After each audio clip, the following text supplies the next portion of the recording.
with Sonia Poulton. Sonia Poulton. Sonia Poulton. It's Wake Up Wednesday with Sonia Poulton. Sonia Poulton. Sonia Poulton. It's Wake Up Wednesday with Sonia Poulton. Sonia Poulton. Sonia Poulton. It's Wake Up Wednesday with Sonia Poulton. Sonia Poulton. Sonia Poulton.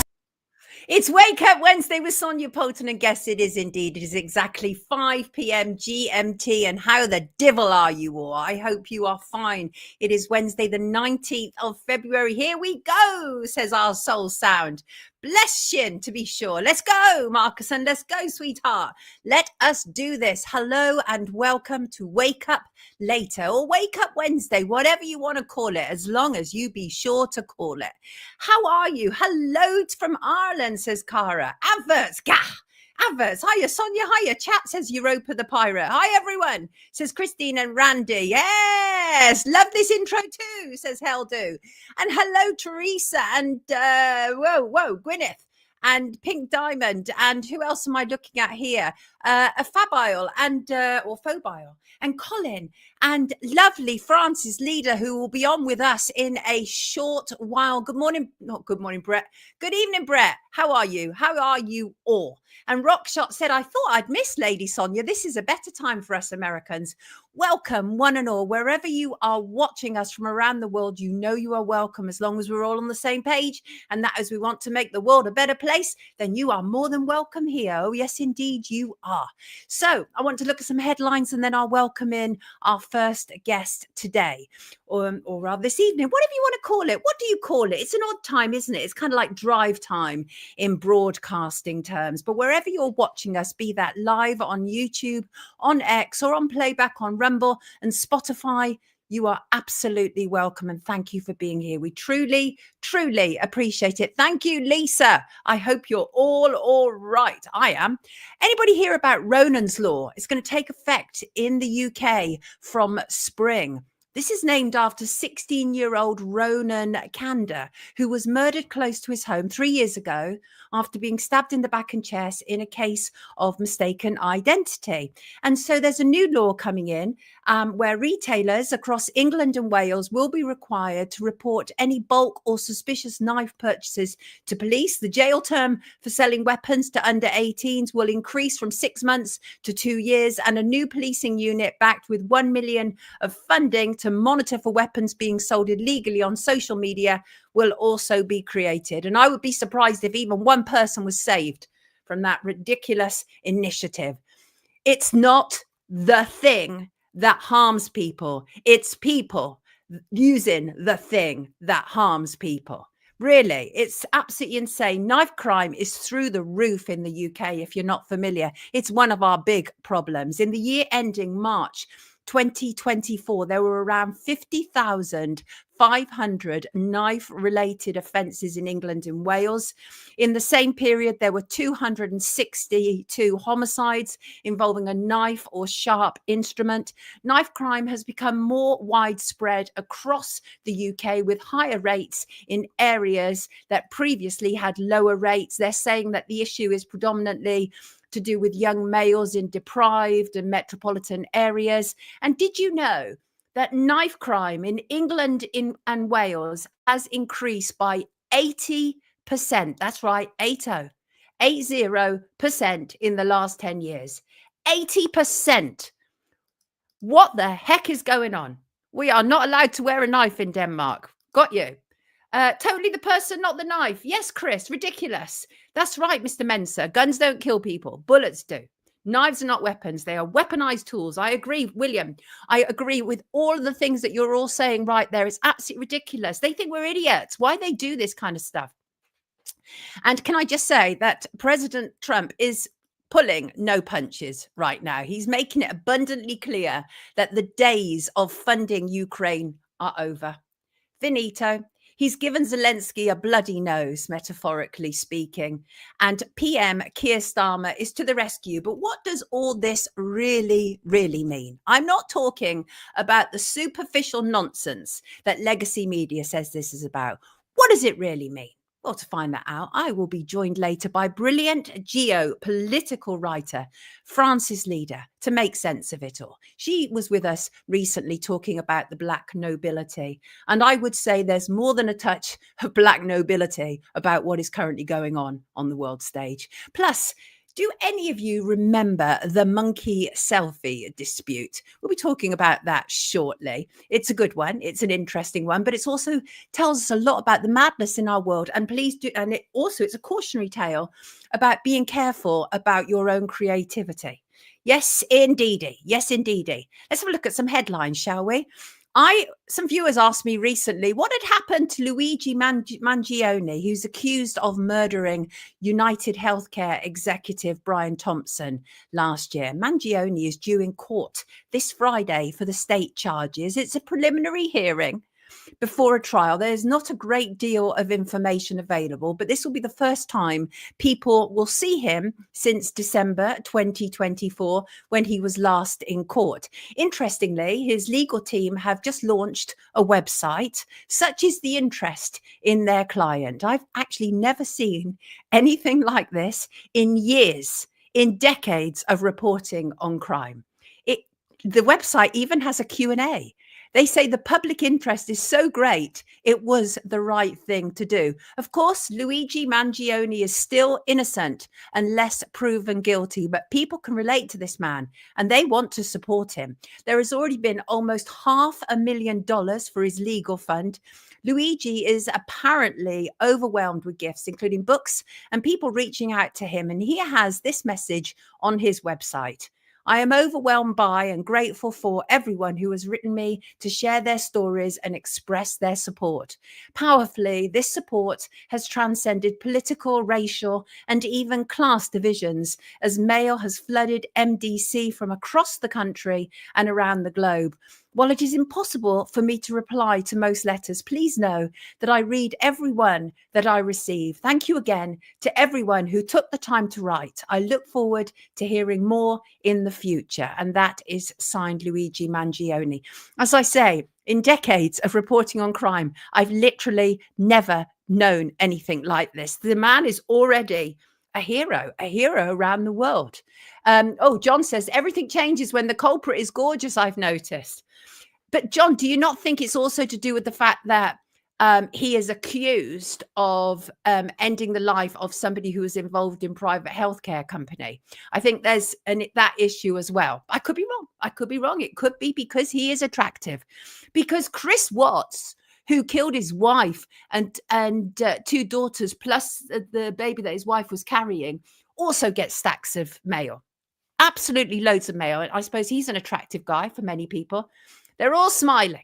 A classic MK Ultra done on him. Interesting, Derek. I've heard that before. Not the same person in the picture, says Beetlejuice. Beetlejuice, you're talking about the pictures that were taken on the day, right? Because the thing is that when you look at the picture in the cab, I've compared them side by side. The picture in the cab of the guy actually looks different to the Luigi now. But I could be wrong. Don't follow the narrative. Not breakfast, but drive time on Wednesday, Stephen. Indeed we are. Indeed we are. And thank you for being here. I really appreciate that. Yes, I do. It's only for 1 hour, but it's enough, right? On Monday, I talked about the power of disinformation, both in legacy media and on social media. I used an example of lies spread on social media on Sunday that groups of people had stormed an emergency department of a Birmingham hospital. I said it was a lie. I repeatedly said it was a lie, that it was disinformation, and people who claim to be truth seekers were spreading it, and they are part of the problem. Because guess what? Let me show you this. So this was Elon Musk getting in on the act from one of his fanboy accounts.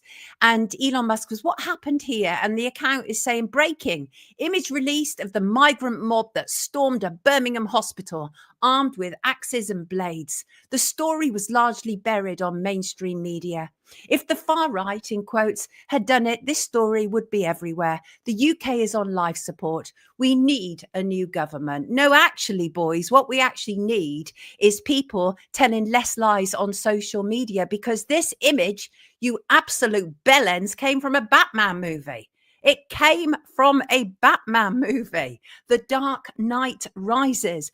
West Midlands police were forced to put out a statement. They said no disorder took place at any hospital in Birmingham following the stabbing of a 16-year-old boy. Images being shared on social media, which claims to show people carrying weapons at a hospital, are fake. Yes, Sue, a sodding Batman movie.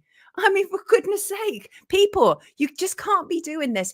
And I do wonder about these people, who spread this level of disinformation, because who are they? Most of them are on anonymous accounts. And the other account that spread it was this account that I've told you, which claims to be a British patriot. And he's actually an Indian on the run in Dubai. And he was also spreading the Dark Knight Rises image as well. Stop doing it. It's ridiculous. Ridiculous disinformation. You can't make it up, Randy. Absolute bellends, Marcuson. Absolute bellends. I'm sick of it. And I have a question. Guess which new role a black queer, by her own admission, that's how she describes herself, a black queer bold woman has just been signed up to play. I'm talking about Cynthia Erivo. Now, Cynthia Erivo probably came to most people's attention by playing Elphaba in Wicked with Ariana Grande. Both of them look like they've been through a very severe course of skinny jabs. But Cynthia Erivo has just been signed up to play Jesus Christ Superstar at the Hollywood Bowl in the summer. You heard me right. A black, bold woman who identifies as queer has been signed up to play Jesus Christ. Now, I'm not a Christian, but let me tell you, there is no other religion in the world that would take this. There is no other religion that would take this. There would be riots.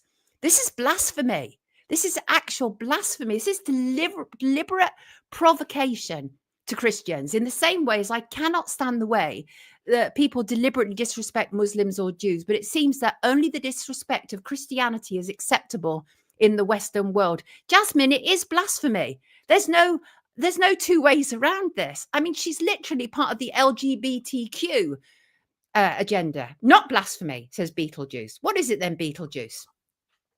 Because, the thing around here, we welcome all opinions. This is just mine.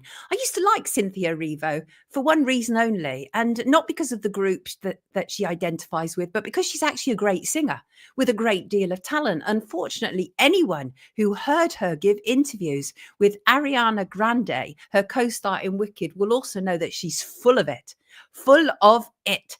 Oh, I'm looking the way I look. This is how I take up space. Just get on with it. We are all sick of labels. We're sick of it. You're a talented woman. Stop behaving like this. Pink Diamond said, I believe Jesus is black, or at least dark skin, but I believe Jesus is the son of God, not the daughter of God. I don't believe for a second that Jesus is blonde hairs, blue eyes, should I say. Look what happened to Salman Rushdie. Mel's, he had to be protected for years. Doesn't he still? I don't know. Can I ask this question? Yes, I can, because I'm going to. And that is, why is let me get this image off there we go. Why is the Trump administration trying to help the Tates? Andrew Tate boasted that he had connections in the Trump administration. It would appear he was actually telling the truth. It looks like the Trump administration is now urging Romania to lift the travel ban on the Tate brothers. Who is Trump to the Tate brothers? He is the president of the US, and they are in Romania accused of egregious acts against women. In fact, Tate is backed by a number of media people who claim to be so righteous, including Elon Musk, Tucker Carlson, Rusty Rockets, Jordan Peterson. And now it would appear the Trump administration. And I'm very glad to see a British politician, Robert Jenrick, speak out about this. And you don't get that very often. And Robert Jenrick actually said the Tate brothers stand accused of rape and trafficking in the UK, and our police are working to extradite them from Romania. They must face our justice system. No obstacles should be placed in the way of UK authorities. The government must make that clear to US counterparts. What on earth is going on? Good morning, Wayne. Good afternoon. I'm so used to saying good morning to everybody. I'm here Trump and Elon supporter hiding in my corner. Hello, Jan. Lovely, Jan. We love it. Listen, the thing is, when they do good things, I acknowledge it. When they do bad things, I also acknowledge that. London lady there. Dad was American. Oh, do you think that's what it is? Because the thing is, remember that also recently, Benny Johnson, who is like a Christian MAGA podcaster, he had on Trump with one of Trump's legal people, and she was fangirling all over him like it was get a room kind of time. It was insane. Hi, Jan. Yes, Tara. Yes, Salman Rushdie has lifetime security. He lost an eye in that. Does he have lifetime security, Tara? That's insane. That's absolutely insane. Right. I want to bring in my first guest. This is such a fascinating story. I'm sure you will have heard it before. And when it was brought back to my attention yesterday, I was like, I remember that story. And then I spoke to the person at the center of it. I was like, it's so mad, it's untrue. So let's welcome him to this so mad it's untrue story. Here he is. Hello, Dave Slater. How are you? Hello, I'm very fine, thank you. Wonderful to have you with us. Dave is an award-winning photographer, but he's also a truth teller, which is absolutely wonderful. And I'm very grateful to have you with us. And I just want to ask everybody, because they've got to be, let me just bring this up to the stage. Where is it? What have I just done with it? What have I just done with my image? What have I just done? There it is. Beautiful. Everybody must know this image. I love this image so much, Dave. I really do. It's so fabulous. I mean, it's iconic, and so are all the others. And I'm going to show another one in a minute. But this is such an iconic image that as soon as Charlotte showed me this yesterday, she said, "Remember this?" I was like, "Oh yeah, I love that picture." She's like, I know the guy. I know the guy. And let me tell you the story. It's like, what? That's insane. Right, Dave, let's show people how unbelievable. You took this picture, didn't you? I certainly made the arrangements for the picture. And that's the nub of it, isn't it, Dave? That's exactly the nub of it right there. Talk to us about where that picture was taken. Well, it was taken in Sulawesi, which is an island in Indonesia. For people that might not know, they may know where Borneo is. It's just to the east of Borneo, between there and the Philippines, right on the equator. It's a very remote island. I spent 3 days there. I was part of a larger trip that I did, but the end 3 days, I went up to this national park, which was famous for these particular macaques, which is an old world monkey, very endangered, with the goal of obviously capturing an image like that would bring attention to the plight of these monkeys. Yeah. It's a rainforest. It's very hot, humid. Not easy at all, but I found a guide. You have to have a guide to go around this park. The first day was a very hard day of sweat and toil with very large rucksack and bean bags and tripods. I got a few sort of distance shots. I have a big lens. But as time went on, these monkeys became very friendly and used to me. So I decided I'd go back the next day.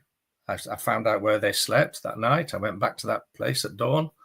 And continued sort of going through the forest alongside them over all sorts of obstacles and very hard work. But eventually they started to show an interest in me. And when they stopped, I would stop. When they would feed, I would feed. When they would go through each other's grooming hair, I'd start to play with my hair and make them feel comfortable. Eventually they would come over to me, especially the young ones, and start jumping on me and holding my hand and playing around with me. At which point I thought I will try and get a picture of the face. So I started trying pointing the camera in their face, but they wouldn't have it. They just showed aggression towards me or just ran away. As time went on, I thought, I wonder if I was to put my camera on a tripod with a cable release and bait them in using Jaffa cakes of all things. Maybe they come in and play with the cable release, which had a button on it, and they might start pressing it. They'd already showed interest in the lens by looking in it, and they'd already shown interest in the camera by touching it and trying to pull it off me. So I set this thing up, and lo and behold, one or two showed a lot of interest in this button on the floor, started pressing it eventually, and the noise of the shutter, obviously it was a chimp-like noise, made them look into the lens, and lo and behold, I'm on the floor at this point, just holding the tripod steady in case they knocked it over. I'm looking up through the tripod legs at them, and I could see this monkey here just grinning as the shutter was firing. And in a nutshell, that's the Wonderful. story. We love it. And I love that image. And it would be great if it was, in a nutshell, the story, wouldn't it? Yeah. It would be fantastic if it ended there. But it doesn't end there. And actually, it's everything else that followed, which is utter, utter madness. Wikipedia, they used your image, and they seem to be under the impression that because that shutter was set off by the macaque, that you didn't own the copyright of those images, correct? Yeah, in a nutshell, again, that's correct. Somebody, well, the image I sent to an agent, a media agent, and they pushed the story out to all the normal tabloids, I guess, in Britain. And it got into the Daily Mail in particular. And Wikipedia saw this story, or a Wikipedian saw this story, and decided to take the image from the Daily Mail's website and put it on Wikipedia, because as they believed, because the monkey pressed the button, I had no rights to it. So that's why it went on a thing called Wikimedia Commons, where all images on there are free to use. They call it public domain. And so it was just a straight lift out of a British newspaper, a photograph by Tate, a British photographer, and some Americans thought that they would have it to promote themselves, I guess. A lot of our viewers recognize the photo, and that's exactly it. It is iconic. It's world famous because it's so unusual, and the story behind it is so fabulous. But it didn't end there, did it? So, Dave, you've been dragged through it over a period of years, because it wasn't just Wikipedia who got involved, was it? It was also PETA, the animal charity. Now, I've had lots of problems with PETA myself before, because they also agree with the idea that you can have dogs put down if there's sort of like too many dogs in this world, right? They do. It's really bizarre, like the World Wildlife Fund that we were talking about on Monday, again, animal hating charity. What can you tell us to do with PETA? Because you ended up having to sign a settlement with them, didn't you? They wanted, so let me just give some background to this. PETA got involved, and their position was, and correct me if I'm wrong, was that the copyright of it belonged to the macaque, because it was the macaque who took the picture, right? The copyright belongs to the monkey. Essentially, that's right. They obviously, PETA, were following the story with a great interest as a human rights stroke animal right interest. It had been in the world's media for about 3 years, up to the point they got involved, and they tried to, well, they went along with a Wikipedia story that basically who presses the button on the camera owns the copyright. And PETA, to their credit in their animal rights efforts, I suppose, thought that this would be an opportune moment to try and get an animal, a wild animal, to be granted a human right, which is a copyright, which is a property right. And it would set precedent where animals would have property rights as the same way that humans would. That was in 2015. I mean, I think some people are like, they can't quite get their head around that this is a real thing. This is not an April Fool's Day thing, people. It was actually a big story at the time. And I'm so glad to bring Dave back on, because it's one of those stories that I think, honestly, Dave, I think if I brought you back on every 10 years until the end of our lives, people will still be going, this is a nut story. This is an insane story, right? And people are like, well, is Dave the agent of the monkey? Right? Completely ridiculous. It really is. It's absolutely ridiculous, because we're animals lovers around here. But even I think it's ridiculous. Morally, Dave, it doesn't make any sense to me. Absolutely, it's yours. Surely. I can't understand that there's even a legal disparity about this. How bad have Wikipedia been around this? Well, I think a lot of people would agree with that sentiment, that morally it is mine, and people believe that it's who owns the camera, etc., and who goes out to do these things with a goal in mind. But that's not how copyright law works. It's basically who was the person that made the arrangements for the idea in your head to be put on into a tangible medium, is the word. But because Wikipedia disputed this fact, and they made copyright essentially the one who presses the button, despite Wikipedia holding many, many pages in very great detail about copyright, where copyright agrees with me, they decided that because some Wikipedian had taken it off the Daily Mail and put it on their the Wikipedia website. As soon as I started threatening legal action against Wikipedia, they started to really double down on the lies that they then created about what copyright is. And they made the world believe that this is a free image for anybody to use as they liked because the monkey pressed the button. That's outrageous. You must have lost a lot of money. The thing about pictures like that, I don't need to tell you, as a photographer, right? Sometimes as a photographer, you get one image in your lifetime, right? That you might be able to get some returns on. That should have been that image. That literally should have been that image, should it not?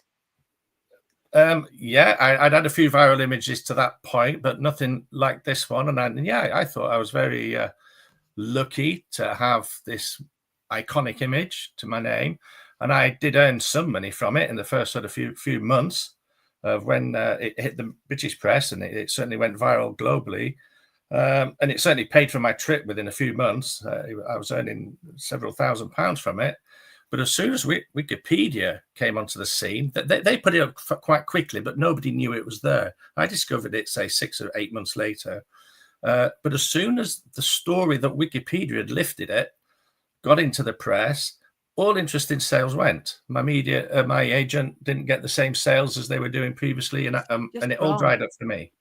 It's absolutely wrong. Marco says, how do you deal with the frustration of dealing with the injustice of this? I would be spitting feathers.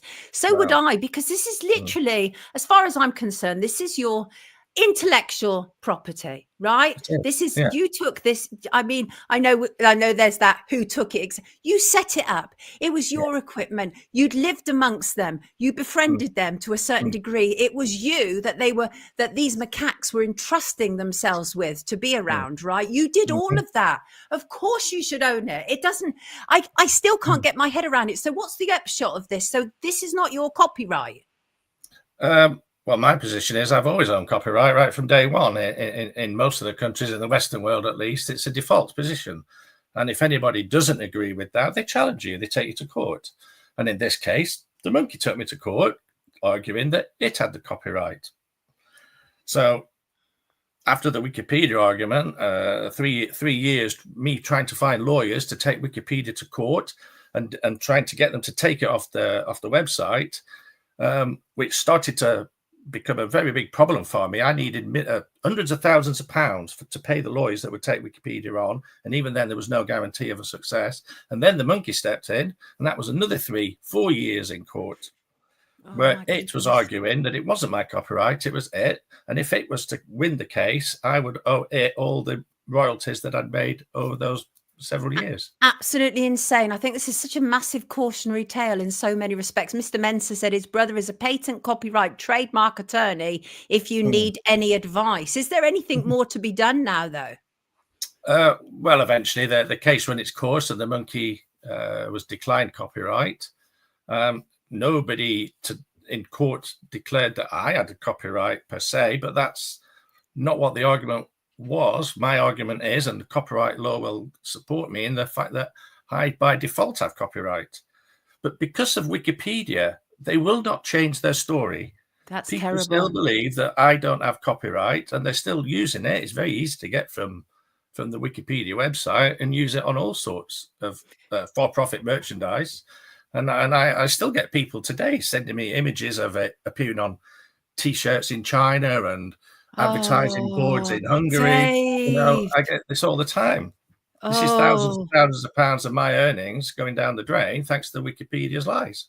Oh, honestly, I'm not a fan of Wiki anyway. In fact, I said to you in the conversation, the only thing that I can trust Wiki for is dates. And you said, actually, no, you can't actually trust Wiki for dates because when they get it wrong, we've tried to get things changed before and couldn't. So is there anything that we could trust Wiki for? But your experience now is that, you've basically been stitched up to, but that didn't stop you taking pictures, did it? Because actually you raised tremendous awareness for these animals as well. So that's the upside of it, isn't it?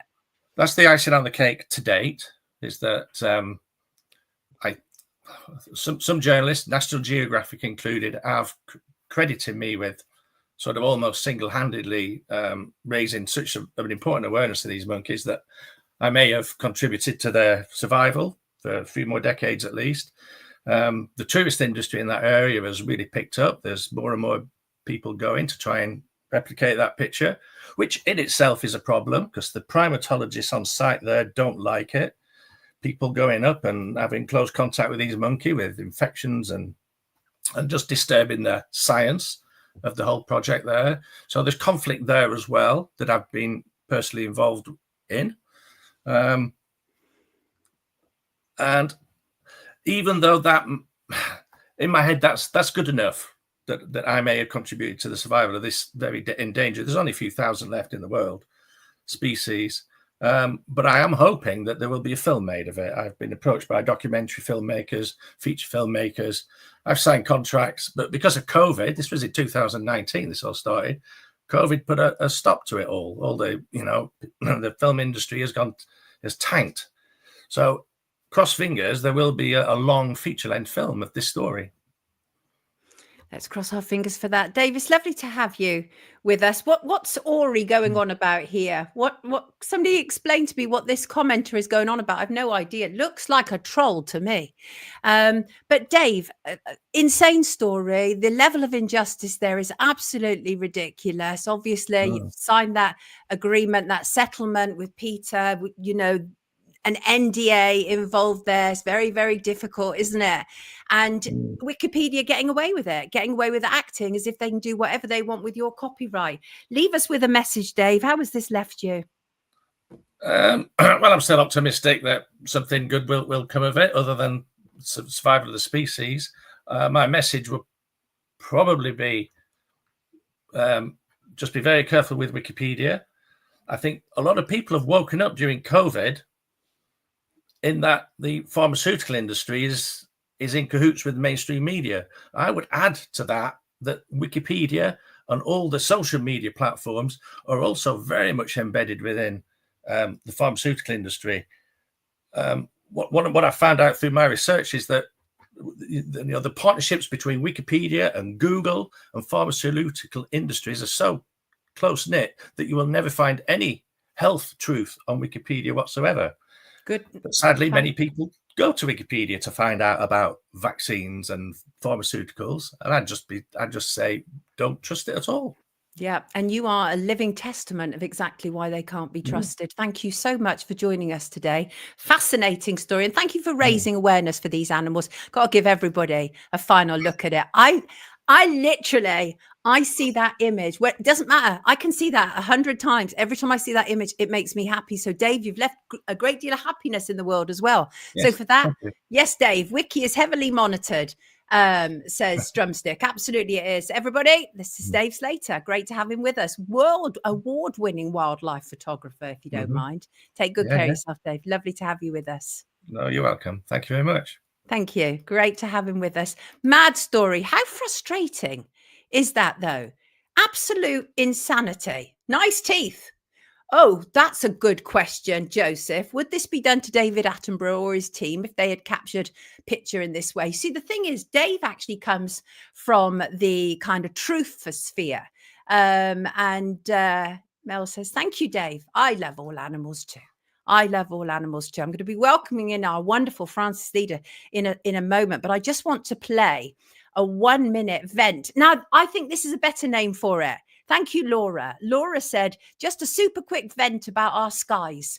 And also curious to know if your listeners have noticed an increase in choppers above us. It appears to me there's a lot of important people trying to get to places much faster than usual. And why might that be? I have a feeling something is coming. So shall we listen to Laura's rant or vent? Much better. This is what Laura wants to get off her chest.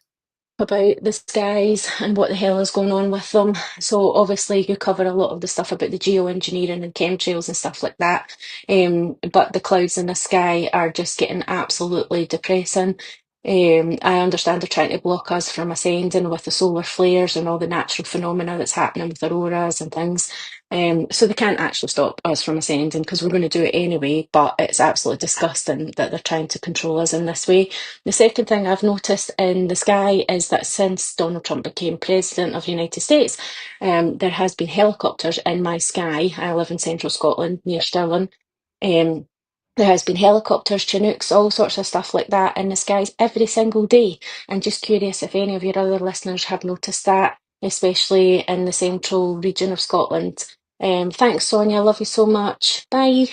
Love you so much as well, Poppet. And yes, it actually, Stephen in the comments says more choppers than a Bond movie. We've got a fog in South Wales. What was that? Oh, George is trying to type while cooking. George, one thing at a time, or be a juggler.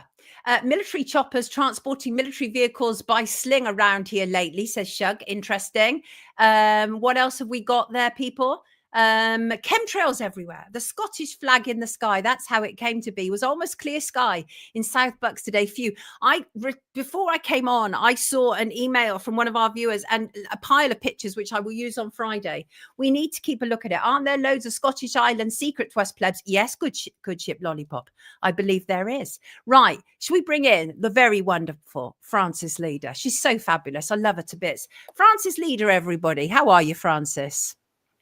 I'm doing great, and listening to you is such a buzz, really. Oh, I love you and I adore you. Frances Leader, everybody, geopolitical writer, exemplary geopolitical writer, and all the stuff that's going on right now. And I thought I want Frances to come back on. Frances was on with us recently. She joined us to talk about the black nobility, which seems to be a constant theme on the world stage. And most people don't even know what they are. Frances, are you able to give us just the briefest of overviews of what the black nobility is before we go into our conversation? Well, they're a bloodline from Sumer right back 3,000 years ago, through to the Roman Empire, through to the Venetian Empire, and now in the City of London. But it does look as if they're going to move on again. There is a new city built in Kazakhstan called Astana. And I've been investigating that since the turn of the century. And their financial district has recently announced that the official language there is English. So, and we're talking about tremendous power, though, aren't we? When we go black nobility, because they're so, I mean, it's just not a description that people hear a lot about, but we're talking about tremendous power that links all around the world to globalists, to the Vatican. It's everywhere, isn't it? The black nobility. Well, yes, it's the root of all global power, because this is ancient money and collateral passed down hand to hand, and they're like a breed apart from us. Yeah, the way like that they behave, and they have literally infiltrated every royal family and aristocracy in the world. And they're making life-changing decisions on our behalf, aren't they? When I was looking at the news today, and I see Trump is issuing lots of words about pulling out of Ukraine. Zelenskyy is saying that Trump is having these talks with Russia behind his back. Keir Starmer is rushing over to be with Zelenskyy and promising him a 100-year commitment. But I just thought, you know what? It's just so superficial, the news as we hear it. I want Frances's take on what she thinks is really going on here. What do you think? Since Trump came in, tell us what you think about his regime change. He's very clever, isn't he? I have to admire a really good manoeuvrer, and he is certainly that. What he's done is surround himself with what I call techno-brats. Not technocrats, techno-brats. Mm-hmm. Most of the people that are around him, like Elon, Bezos, Gates, so on, these people are all trained by an organization called EDGE, which was heavily financed by Epstein. There's a link that runs through all of these people. I can't claim to have researched this. I got this from Johnny Vedmore, who is another deep researcher you really probably would enjoy talking to. Oh, I know Johnny. Yep. Oh, good. Yep. Right. Well, he investigated this group of people. And lo and behold, all the people that went through this training funded by Epstein are now in Trump's milieu. They're his little gang. And the way that they're operating, as far as I can tell, is to make themselves look like the global heroes.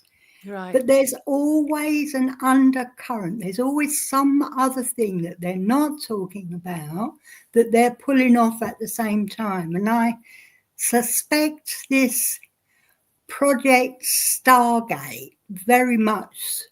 And the reason I suspect it is because what it is and what it actually does is very vague. They're saying it's enhancing of AI. But if you look up Project Stargate on the internet, you'll find that in the 60s there was a project by that name, and it was all about remote viewing. Mm-hmm. It was all about psychic abilities. Mm. Now, when you look at the way that they want to create a synchronicity, using AI, then the idea of psychic ability, being able to read everybody's minds. Oh, Lord. Right. You're getting the picture. And I just thought it was very strange that they used that title, Project Stargate, with no alteration, right, which is the same as this old program from a long while back in the 60s, which, of course, only someone as old and knackered as me would remember. Oh, but they're very interested in symbolisms, aren't they? And kind of symbolic references like that. Okay, because there's like a Baron. There's a book about Baron, wasn't there, to do with like Baron Trump from like the 60s as well, which is also quite interesting.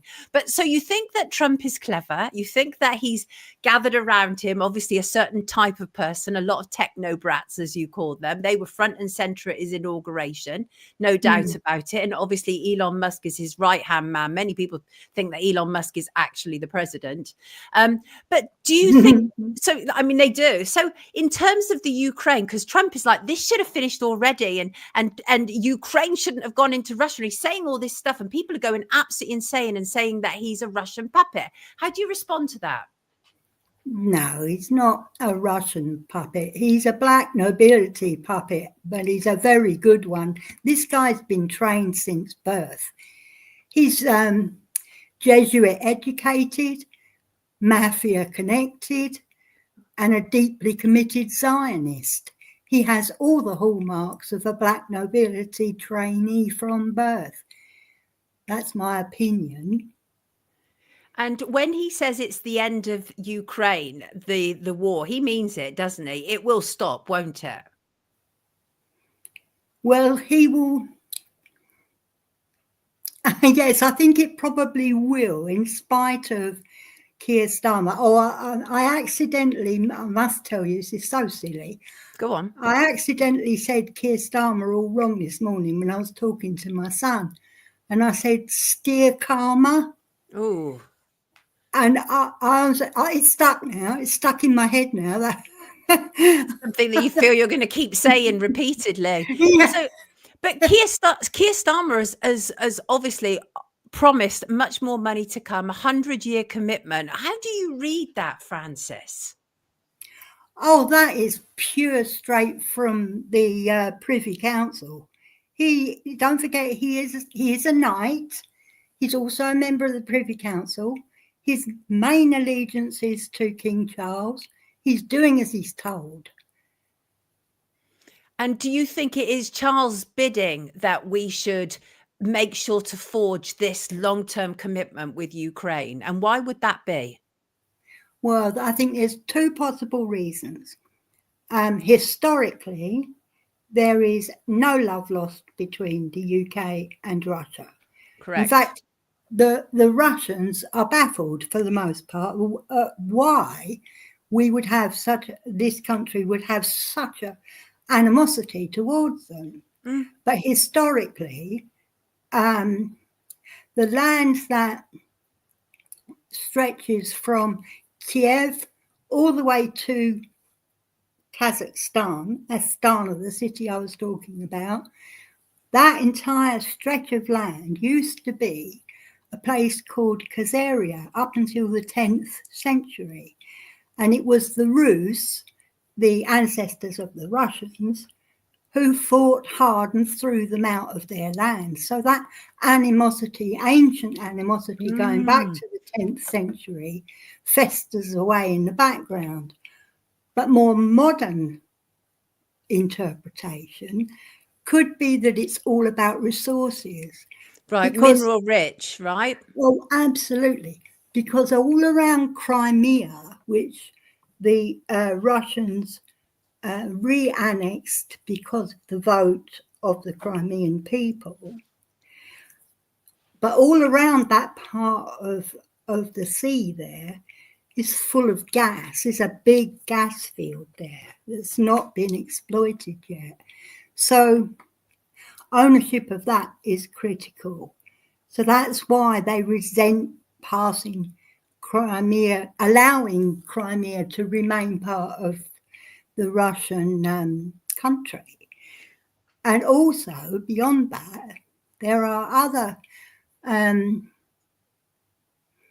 deposits of gas and shale, which would be oil in shale, in the disputed regions, Donbass, Lugansk, Kiev. And those are the disputed regions where the battles are all taking place. Those are the parts of Ukraine that have voted to rejoin Russia. And those are the parts that were getting bombed by Ukraine because they voted to leave Ukraine and rejoin Russia. So it could be historical, but it could also be modern gas and oil resources. And what about, I mean, because Ukraine is like one of the first places that we know of which is using digital ID, right? So do you think it's also almost like a sort of test bed, an experimental place as well? Oh my goodness, definitely, because they've already got umpteen, we don't know, do we, exactly how many of these special labs they've like got. These biolabs, well, I know. Well, yeah. Tulsi Gabbard said she thought there were about 30. Did she? Oh my God, really? Yeah, yeah. Well, that sort of thing is you know, that sort of rumor has been going on since long before the war started. Or, well, we call it a war, but the Russians call it a special operation. Right. Right. I think it's really interesting, though, that Trump is like being very clear about, I'm talking to Russia and I'll talk to Ukraine when I get to it. And then you have Keir Starmer there, like, you know, let me hold your bag for you, Zelenskyy. But because Keir Starmer also saying, I'm ready and willing to put British troops in Ukraine. What do you think about that? He qualified that statement because I looked that all up. He did. He qualified it, and he said that in the event of a peace deal, those were his words. Right. In the event of a peace deal, then yes, British soldiers could go in as peacekeepers. That was his idea. But I mean, who's he trying to kid? We know that British soldiers have already been there. Yes. We know about it. We suspect, as much as we are allowed to, we suspect about the way that the Kerch Bridge was blown up and the pipelines were blown up and other incursions into Russian territory. We suspect all of these things to be, you know, secret operations controlled by, or at least trained for sure. It wouldn't be British, the first time. Yeah. He actually said, I do not say that lightly, because he actually wrote in the Daily Telegraph, I feel very deeply the responsibility that comes with potentially putting British servicemen and women in harm's way. put your own children on the front line, I think, is the general feeling for most people, though. I think that is the general feeling for most people. And also, we can't trust him anyway. When he says it would be like for peacekeeping reasons, we simply can't trust these people. I mean, that is actually the reality. But I'm just wondering, where's it going to move on to next now? Because, and it's interesting to me, Fran, and I want your feedback on this, that it seems that Biden was just kind of like in power, quote unquote, for that period of time, and nothing appeared to have taken place. And then suddenly Trump comes in, and in the first month, there's everything happening. What's that about?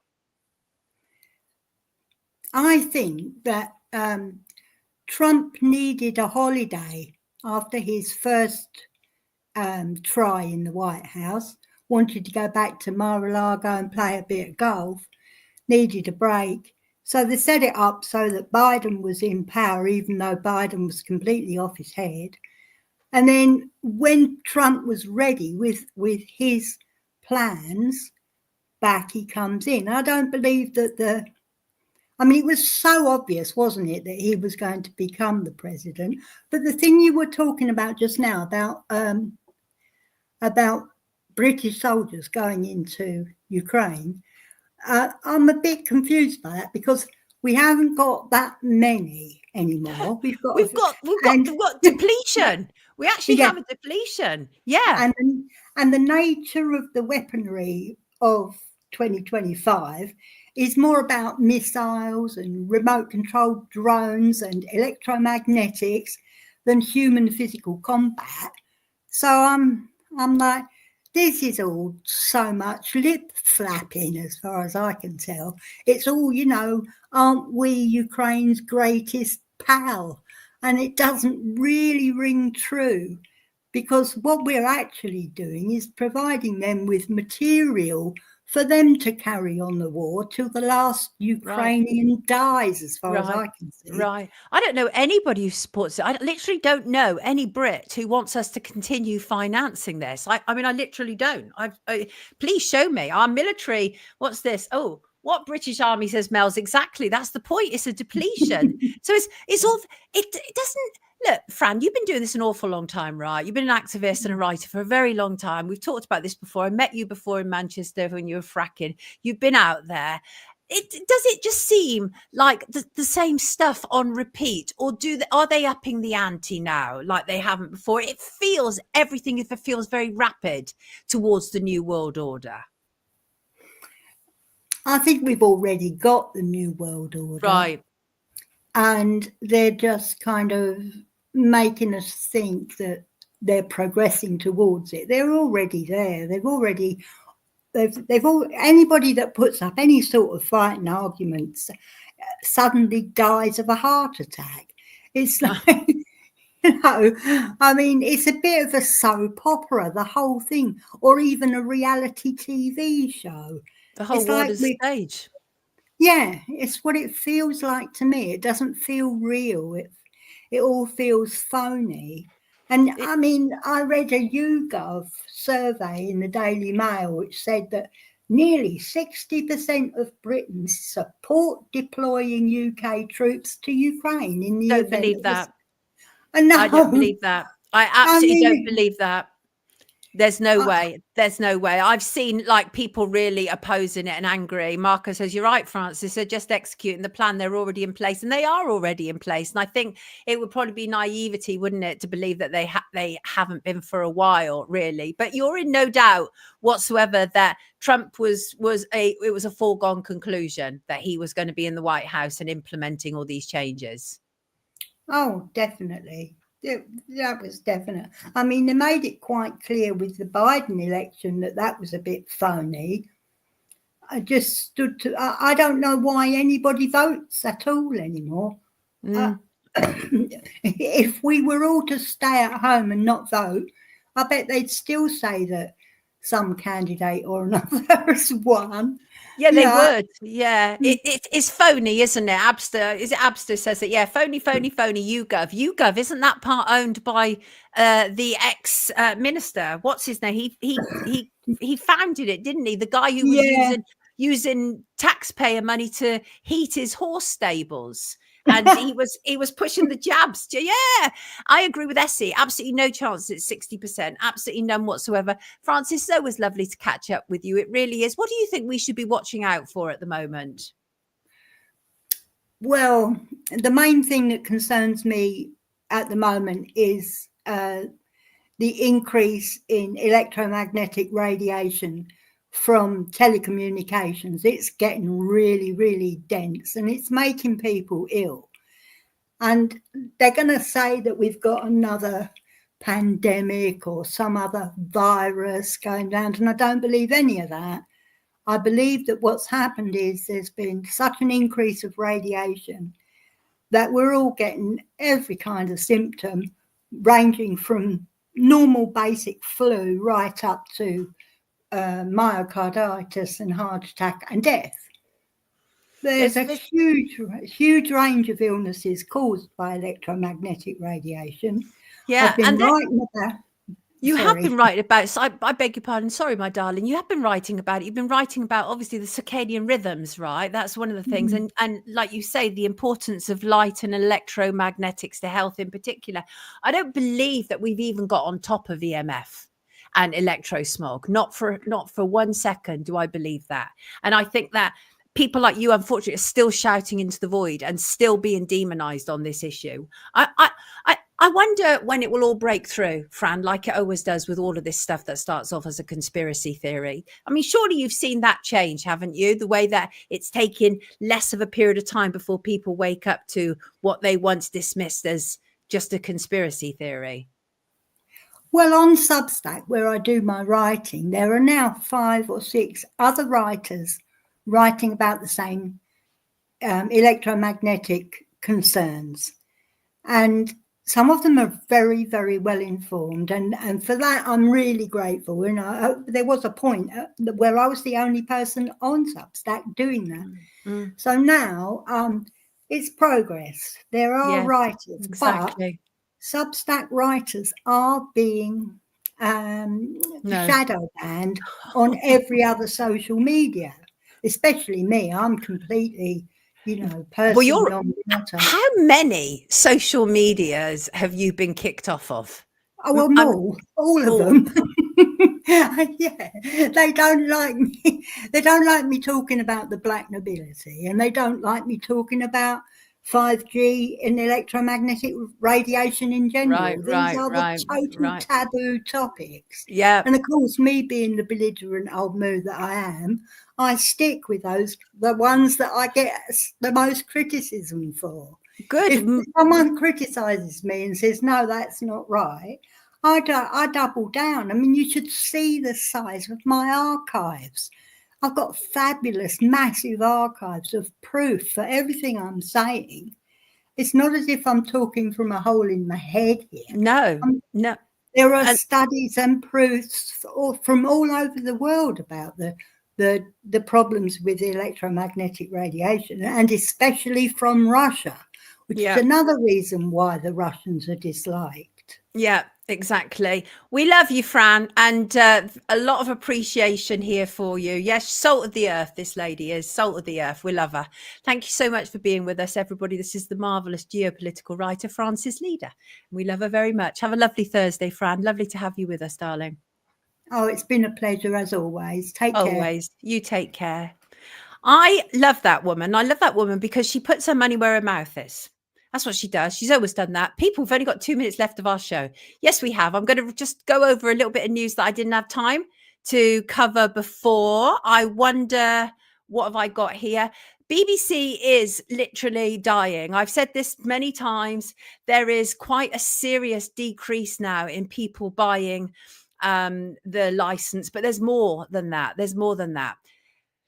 This guy, Russell T. Davis, top guy, the white guy, right? He's been given the job. He took over Doctor Who. The first thing he did was bring in trans people for the role, drag queens, and actually literally forsake the storyline for his various agendas. And the reality is that Doctor Who has been going 60 years and it is now suffering its worst ever figures. Go woke, go broke, people. Go woke, go broke. That is the reality. License fee revenues reached over 3.7 billion in 2023. And that was it. That was a peak. That was a peak. And over the last year, it has seen a significant drop by 500,000. 500,000 less TV licenses than the year before. Doctor Who is a long-standing BBC stalwart, as I say, 60 years. But since this man came along and made it all about the LGBTQ agenda, he has had some of the worst ratings in the show's history. And Doctor Who, as I say, is now in danger of cancellation. After all these years, right? They said people had warned the episode had become too caught up on an agenda instead of focusing on telling a story. And that is the reality. That is the reality.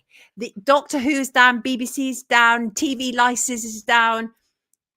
Fact, absolute fact. And I wonder if I can bring this in, that Matt, we're up to 6 o'clock, but I just want to bring this in quickly. Matt, you sent me this, didn't you? On Twitter. This is Matt responding to them from the TV license company. No man, woman, or person at property with this name. TV licenses are fraud on the people. There is no law that requires a person to pay this, only an act which requires consent. And he said, I do not consent, and F off. That's what Matt said. We like that. I like that. I like that. I'm always... I mean, I've not had a TV license now for I don't know how long it is, 5-6 years or whatever. And every year they say, are you watching TV? No, I'm not. Go away. And but yeah, it's over. It's literally over. I saw Victoria Derbyshire, a BBC journalist, get ripped a new one by a former Trump advisor. Derbyshire is very good on matters such as domestic violence. She's brilliant on those matters. She really is. But she is also a fully paid up BBC mouthpiece when it comes to politics. And she was laying into Putin, doing the whole usual thing when her guest interrupted her. And her guest was very clear. Ex-Trump ambassador Carla Sands said there are more people jailed in the UK for free speech than in Russia. And Victoria Derbyshire was like, oh, I don't think so. That's going to have to be fact checked. And actually, turns out 400 people were arrested in Russia for their posts on social media last year, but 3,300 in Britain for their posts on social media in the same year. So yes, actually, it turns out that when it comes to freedom of speech, Britain is worse than Russia. Who'd have thunk it, people? Who would have thought it? 7 years now, not paid, said Mel's. Right, got it. Got you. Thanks. What's that? Sonia. Oh, hello, people. I've got to be going any second, right? Because we're back on Friday, obviously. But let's have a quick look at this. Have I got this? I'm sure you've all seen the plane, Delta Airlines crash. Does it make sense to everybody? Is everybody like, okay, that makes absolute sense, what I've just seen there, what's taken place? Because it didn't make a lot of sense to me, right? Let me just bring that on the screen. You can see it. It's going into for the crash. Viewer Claire is not impressed. She's a former firefighter. She has lots of questions about this crash, a lot of questions. Claire has some concerns about the footage that we've seen and the evacuation effort. We're told that everybody escaped this. Everybody got off safely. No idea. Very strange stuff. And she said there isn't a single burn mark on the plane. And she said, look at the guy in the still, isn't he smiling? That's a whole other thing. It didn't make sense, she said, either about the coordinating of the evacuation. I was lead instructor for aviation. I can't say I've ever seen a crash like that. Totally in one piece. It's flipped, but no damage to the fuselage whatsoever. No break, no creasing. The footage is not unlike some of the other recent crashes, and there have been so many recently. This is interesting. So all these plane crashes all of a sudden, and I have to say, because I've become a cynic because the world has made me so, but I have to say, it's almost like we are being primed not to fly now. And that would suit Agenda 2030 right down to the ground, wouldn't it? Right down to the ground. That's what it would do. So I think that's bizarre. And on Friday's show, I'm going to be looking at ARC. ARC is in the UK this week, 17th to 19th. That's Jordan Peterson's setup.